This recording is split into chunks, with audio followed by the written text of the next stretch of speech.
dia perfeito.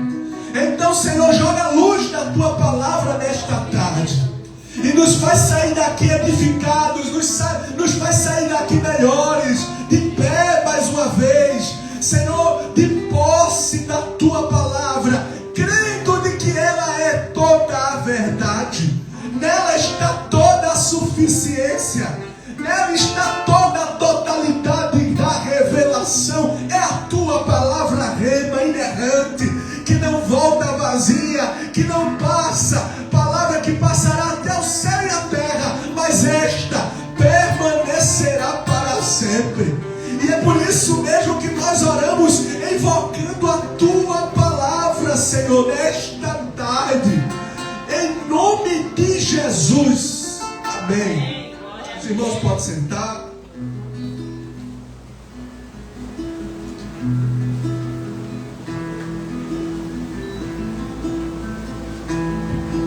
Meus irmãos, este é um texto muito conhecido da igreja. Quando aconteceu aquele fato tão apoteótico, ao qual o próprio Deus usou da sua vontade absoluta para providenciar um livramento na vida do seu povo. É sabido dos irmãos que quando o povo de Israel chegou no Egito, era uma situação confortável, era um lugar que tinha suprimento, era um lugar que tinha tudo que aquele povo desejava. Então, inicialmente, logo nos primeiros anos que o povo ficou no Egito, aquele lugar tornou-se confortável. Mas também é sabido da igreja que sempre que, pelo menos na maioria das vezes que é citado o Egito, ele sempre vai representar o mundo. Ele sempre vai trazer menção, ideia de escravidão, de serviço, e representa tudo aquilo que Deus não aprova.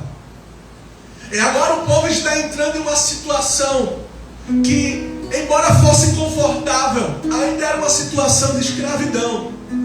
Embora fosse um lugar em que tem abastança, mas era um lugar onde o povo estava entrando para ser servo. Embora fosse um lugar que eles eram bem-vindos, representava aquilo que não agradava a Deus.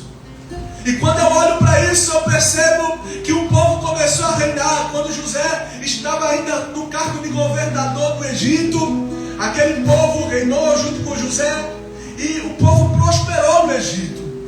Mas passa-se o tempo, passa-se os anos, e a Bíblia vai dizer que por volta de 400 anos depois, já estava reinando agora no trono do Egito um faraó que não conhecia José, um faraó que não conhecia a história do povo, um faraó que não reconhecia o livramento que Deus providenciou ao seu povo através da vida dos israelitas.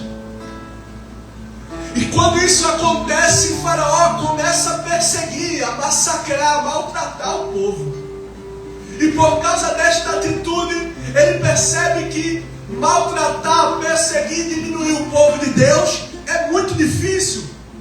Porque embora o povo de Deus estivesse num lugar que não é da vontade de Deus, embora eles estivessem num lugar que não agradava a Deus, embora eles estivessem numa situação de escravidão, ainda era um povo que tinha a promessa de Deus.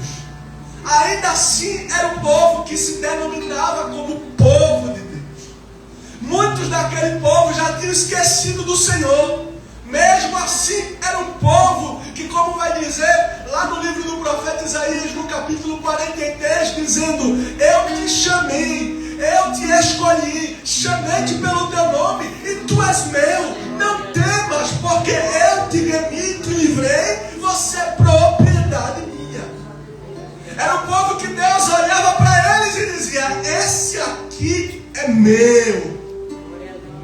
Esse ajuntamento aqui, essa multidão de pessoas, essa pequena nação, essa minoria, esse cocochinho de gente, é meu. Embora possa parecer tão frágil na mão do inimigo, do adversário, mas mesmo assim é propriedade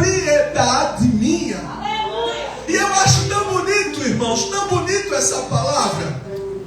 Eu acho tão bonita essa história, porque mesmo o povo fazendo o que não era da vontade de Deus, mesmo o inimigo doido para acabar com o povo, Deus disse: não vai tocar neles, não vai mexer com eles, não vai fazer nada além do que eu permitir, porque eu sou o dono deles.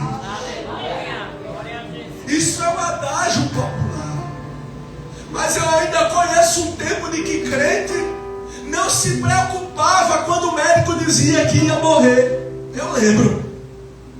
Eu ainda lembro de um tempo de que crente não se preocupava quando estava cheio de boleto dentro de casa para pagar. Eu lembro desse tempo. Eu ainda me lembro de um tempo em que passava-se remédio e os crentes nem tinham dinheiro para comprar remédio. A única saída era orar, porque orava e Deus curava. Eu ainda lembro de um tempo em que crente recebia às vezes uma notícia desfavorável, mas dizia: eu não acredito. Por quê? Porque Deus não me falou ainda. Deus não mudou. Crente ainda tem dono. Crente ainda é propriedade de Deus. Está lá escrito na segunda epístola universal do apóstolo São Pedro: eis que esse povo é meu, propriedade exclusiva, peculiar, povo adquirido, nação santa. Você foi comprado por um preço de sangue, meu irmão e minha irmã. Não temas pelo que pode fazer o inimigo, não temas pelo que você tem ouvido de ameaça ou de afronta, ou seja lá o que for, porque você tem um dono. E Ele não falha, não chega atrasado. Ele é o Senhor de todas as coisas. Faraó começa a perseguir aquele povo. Pouco tempo depois ele percebe que, embora a perseguição tivesse aumentado, ele tivesse excluído dos cargos importantes e colocado o povo para construir aquelas grandes obras que hoje nós vemos sobre o Egito. Ainda existia um povo que sempre crescia, ainda existia um povo que Deus abençoava. E eu fico imaginando o Faraó indagando com os seus conselheiros, dizendo: eu não sei o que é que eu faço com esse povo.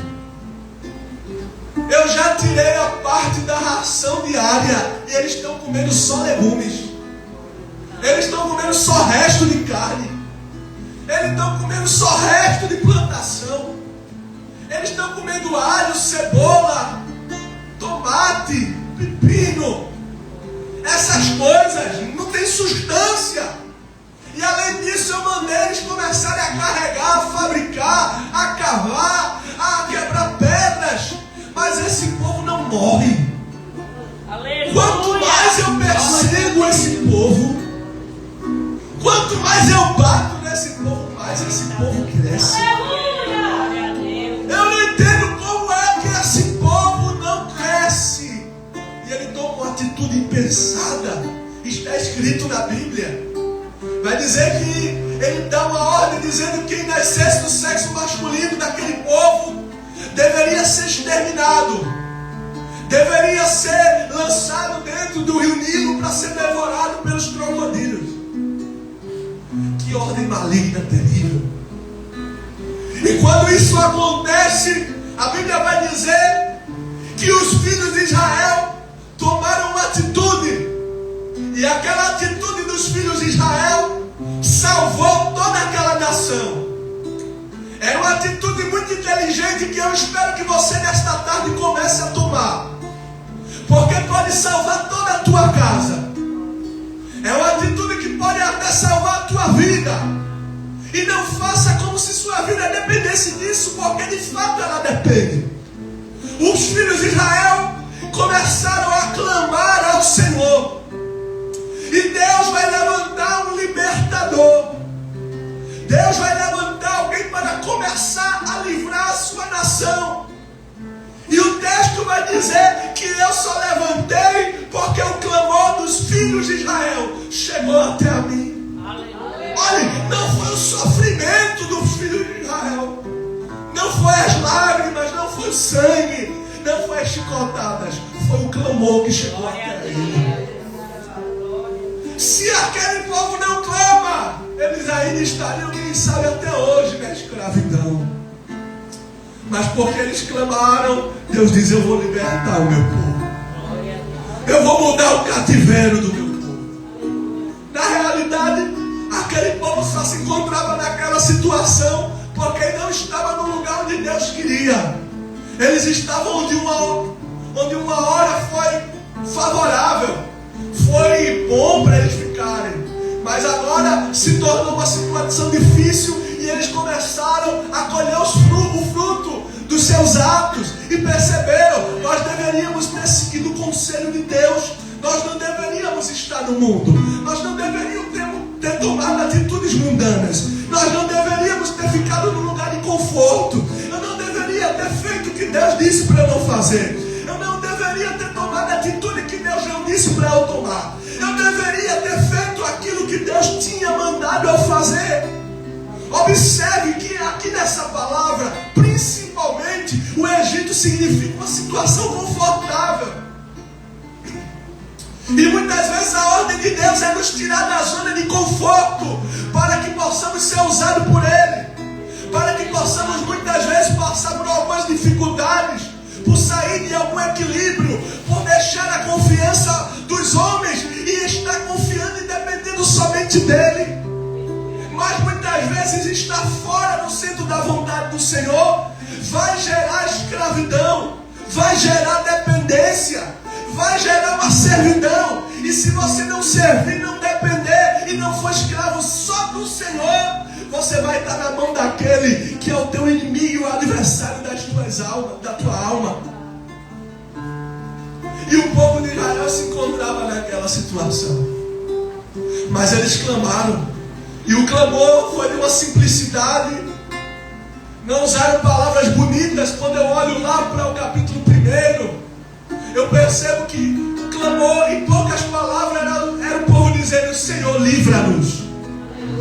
Eu imagino aqueles homens de joelhos dobrados, quem sabe com as costas em carne viva, as mãos calejadas, a roupa toda rasgada, todo sujo, cansado de trabalhar o dia todo, no outro dia ter que acordar cedo, não tinham o que comer direito, quem sabe eles estavam anêmicos, fracos, magricelos, com os ossos aparecendo, mas em meio a tudo quanto eles estavam sofrendo, eles disseram: Senhor, livra-nos.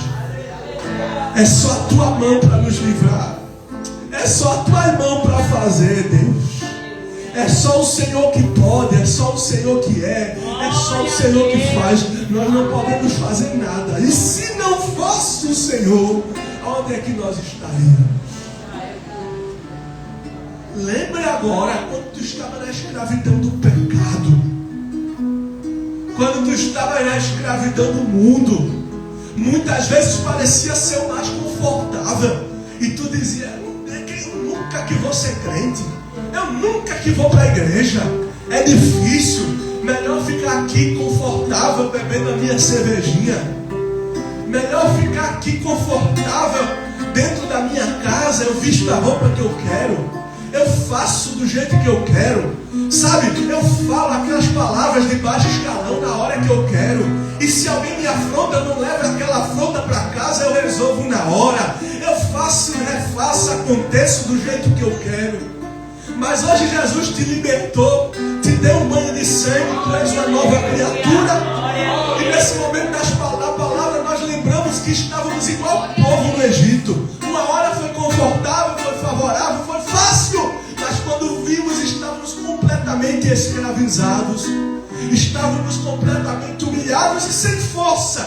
Mas um dia nós chegamos dentro da casa do Senhor, no lugar de oração, quem sabe, não sei, em um culto, nós chegamos diante da presença do Senhor e dissemos: Senhor, nos livra, Senhor, nos salva, Senhor, faz alguma coisa na minha vida. E Ele começou a fazer. Ele começou a mudar a tua aparência, começou a mudar as tuas vestes, começou a mudar o teu linguajar, mudou o teu caráter, trabalhou na tua família, trabalhou na tua vida e te libertou. Hoje tu és livre. Hoje tu és livre da escravidão do pecado. Hoje tu és livre do mundo. Do mesmo jeito que Deus fez com o povo de Israel? Deus levanta Moisés, tem-se aqueles episódios das pragas e Deus permite com que o povo escape do Egito. E quando o povo sai do Egito, aquele mesmo inimigo que outrora foi o senhor daqueles escravos, não se dá por satisfeito. O inimigo vai correr atrás daquele povo. O inimigo vai perseguir aquele povo. Porque ele não se agrada do Senhor ter lhe libertado. E o inimigo sempre está correndo atrás da igreja. Sempre está correndo atrás da tua casa. Sempre está correndo atrás do teu povo. Porque ele não está satisfeito em te ver numa tarde de segunda-feira cantando, orando, dando glória, entregando as causas, sendo pilar de oração. Ele não está satisfeito nessa tarde. Ele sempre vai tentar tomar posse da tua vida. Fica sabendo disso. Você pode ter 10 anos de crente, um dia de crente, mas todo dia o inimigo vai tentar perseguir, vai tentar correr atrás. Não, ela era muito brava, mas agora eu vou afrontar ela para ver se aquela braveza volta e ela cai. Não, mas ela era muito vaidosa. Eu vou dar uma oportunidade da vaidade, ser um pouquinho exagerada, e para ver se ela cai, se ela derruba, se ela é derrubada. Mas o inimigo sempre cai por terra, porque quando ele chega diante de nós, o nosso Senhor está lá para nos defender. Glória a Deus. O Senhor está à nossa frente. O texto vai dizer que o povo foi perseguido por Faraó, pelo seu exército, pelo seu carro, pelo seu cavaleiro e pelos seus cavalos. Mas quando ele chegou diante do povo na praia, quase no deserto, frente ao Mar Vermelho, uma coluna de fogo separou o povo de Faraó. Parecia que Deus estava dizendo: fiquem tranquilos, porque eu estou aqui para lhes proteger. Fiquem tranquilos, o inimigo pode assustar, pode bramar como um leão, pode gritar muito alto, mas em você ele não toca. Semelhantemente ao que aconteceu lá com Josafá, com Ezequias, diante do rei Senaqueribe. Ele disse: eu vou entrar na cidade, vou matar os homens, vou matar as crianças, vou matar os velhos, vou matar os reis, vou matar os príncipes, vou usurpar a terra, vou derrubar o templo, vou mexer nas coisas de Deus, vou mexer nas coisas do povo, e ninguém vai poder me impedir, porque quem manda sou eu. E escreveu a carta dizendo: onde é que está o teu Deus? E Deus levanta um profeta chamado Isaías.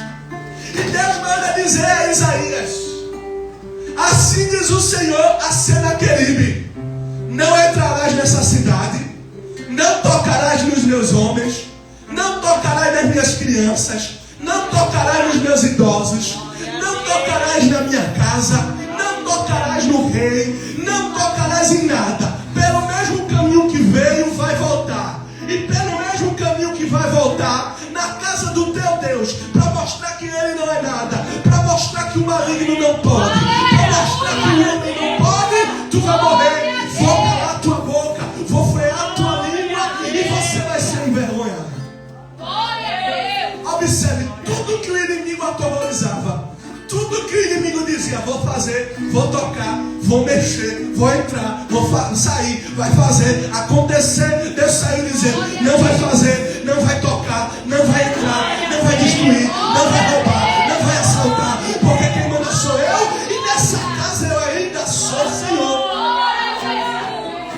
E o Espírito Santo, quando eu estava vindo para cá, falou no meu coração, dizendo isso: diga para o meu povo, o inimigo está dizendo que vai banquetear, que vai fazer acontecer, que vai peneirar, que vai matar, que vai levar, mas não vai tocar, não vai mexer, não vai encostar em nenhum fio do cabelo dele, porque quem guarda é o Senhor, quem guarda essa casa é o Senhor. Pode estar longe do centro da vontade do Senhor, mas Deus bate encontro, Deus livra, Deus esconde debaixo das asas do Onipotente. Ninguém toca, porque é meu.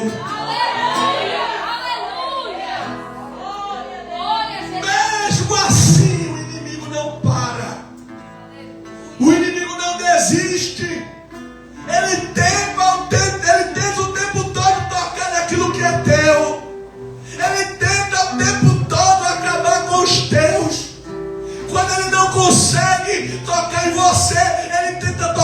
teus filhos, Ele tenta tocar na tua família, Ele tenta tocar naquilo que te pertence.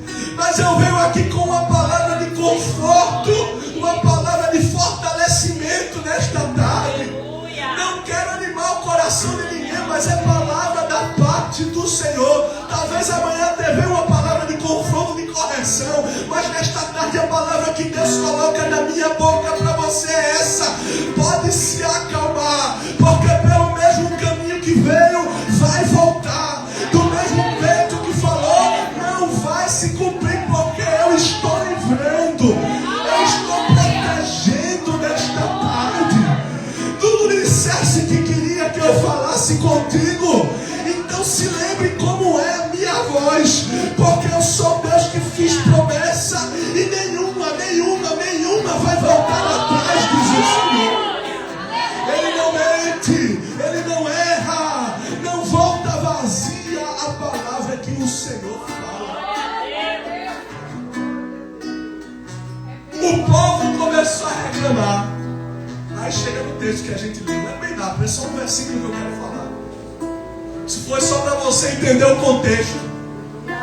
O inimigo do outro lado, quem sabe, o faraó gritava. Eu gosto muito daquele faraó que passou na televisão. Ele tinha uma fala muito icônica: Moisés, como você ousa? Eu fico imaginando, Deus me deu uma mente para a gente imaginar as histórias da Bíblia. Eu imagino o inimigo lá do outro lado, dizendo: eu vou tocar, eu vou fazer, eu vou matar, vou levar esse povo de volta, vou tirar da adoração, vou tirar a liberdade e vou humilhar esse povo, vou acabar de uma vez por todas com todos eles. E a mão de Deus estava trazendo segurança para aquele povo. Era tanto que quando Moisés foi clamar, Deus disse: por que tu estás clamando?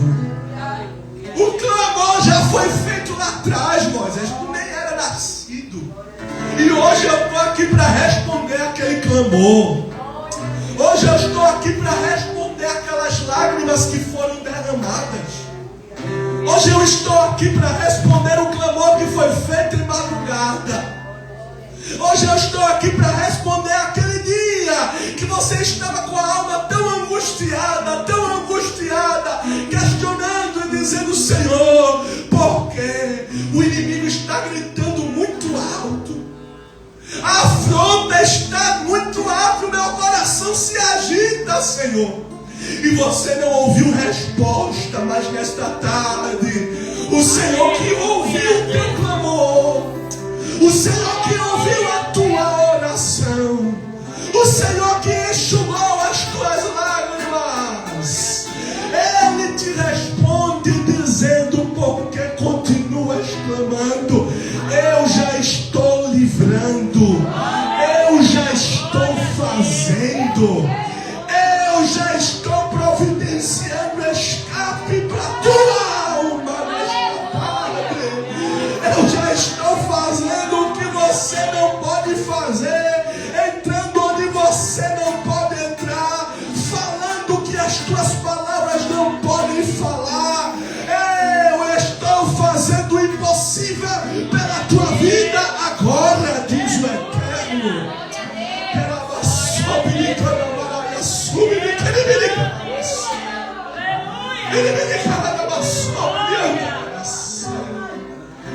O que você não pode fazer, Deus está fazendo. Cessou o tempo de pedir, cessou o tempo de lágrimas. Agora a ordem é para marchar. Marchar aqui no texto vai significar uma sequência, uma cadência. Continuar fazendo, continuar orando, continuar consagrando, continuar servindo, continuar perseverando. E Deus diz: marche nessa causa, marche em meio às afrontas, marche quando você se acha sem saída, marche marche no caminho que eu te coloquei, marche no caminho que eu te mostrei, marche no caminho que eu tenho falado, porque esse é seguro, esse não falha, esse tem finalidade.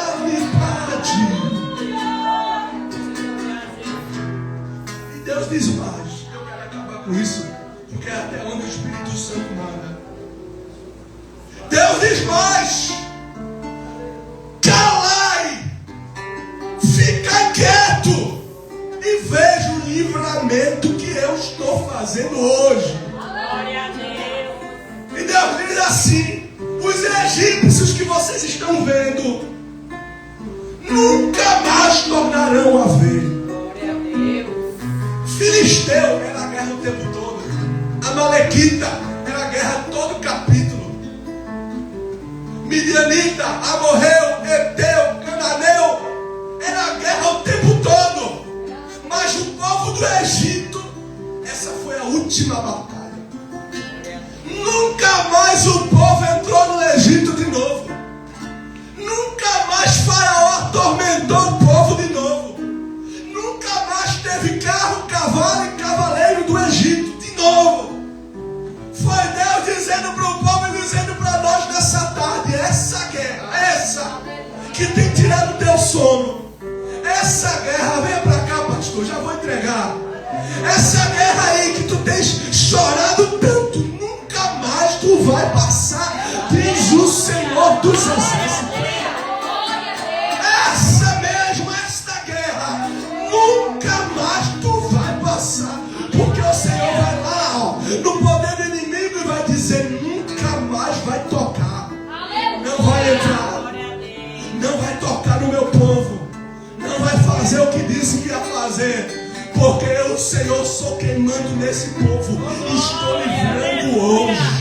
Fique de pé, vamos orar. Vamos encerrar com a oração em nome de Jesus. Feche os seus olhos. Feche os seus olhos. Glorificando a Deus pelo livramento que Ele está te dando. Quem já sentiu aqui a fidelidade desse Deus, sabe o quanto Ele pode fazer nas nossas vidas. Você pode até não estar vendo saída, mas o Senhor da tua alma, Ele faz o impossível por causa de alguém que clama. Ele faz o impossível pelo seu povo. Jesus nunca negou nada à igreja e nessa tarde não é diferente. Ele está ouvindo o teu clamor. Ele está ouvindo a tua oração. E nesta tarde Ele tem respondido. E ainda no dia de hoje tu vai ver a resposta daquilo que tu tens clamado. Ainda, quem sabe ainda até acabar esse ciclo de oração. Quem sabe ainda até a hora de dormir, não sei. Deus não me mostrou. Mas eu quero lhe dizer uma coisa. O Senhor vai deixar sinal nos céus e na terra. E vai ficar notório para alguém saber que foi Ele que fez. Foi Ele que livrou. Foi Ele que salvou. Foi Ele que abraçou. Foi Ele que curou. Foi Ele que fez. Não pode ser atribuído ao homem. Não pode ser atribuído à ciência. Não vai ser atribuído às autoridades terrenas. Ninguém vai poder dizer foi o advogado, foi o médico. Não. Foi o Senhor que entrou naquela causa. Foi o Senhor que abriu aquele mar. Foi o Senhor que afogou o cavalo, o carro e o cavaleiro. E aquela mulher está de posse de vitória. Aquela casa está de posse de vitória. E você ainda vai agradecer aqui nesta igreja. Vamos orar. Senhor meu Deus e meu Pai, eu quero te apresentar aqui as irmãs e irmãos que aqui estão nesta tarde, Senhor. Cada causa, cada lar, cada impossibilidade, cada cenário tão terrível. E a fúria do inferno é mais terrível ainda, Senhor. Ah, Deus, mas Tu és o Deus que nos vê até no oculto e no secreto. Tu és o Deus que nos conhece por completo. Tu és o Deus que não nos abandona. Tu és aquele que mora conosco 24 horas por dia. Pode o diabo estar bramando como um leão ao derredor, procurando atingir, procurando tocar. Pode alguém colocar o nosso nome lá dentro do sapo, lá no cemitério, lá dentro da mata, lá na encruzilhada. Mas o Senhor é mais valente, porque Tu és o valente dos valentes. Seja agora maniatado, vencido morte do inimigo, porque o Senhor está dando vitória